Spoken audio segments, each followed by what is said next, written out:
Подробностей уже не помню, так как всего раз эту историю слышал. Недалеко от города в коттедже жила пара. Как-то ночью мужу позвонили, и ему пришлось срочно выехать из дома. Дело касалось работы. Какая работа, не помню, да и не важно. Как вспоминает его жена, перед тем, как уехать, он ей наказывал: «Дверь никому, пожалуйста, не открывай. Ложись и спи. Меня не жди. У меня, если что, есть ключ».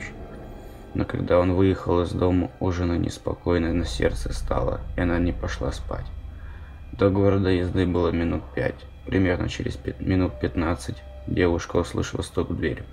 Близко к двери она не стала подходить, а просто спросила: «Кто там?». В ответ она услышала голос мужа, мол, это я, дорогая, открой дверь. Она испугалась. Как-то странно получилось, ведь у мужа есть ключ. Да и чего ему так быстро возвращаться? Не подходя к двери, она спросила: «Если это ты, то открой дверь сам». А он продолжил просить ее открыть ему дверь, но она не открывала. Через какое-то время стук в дверь прекратился.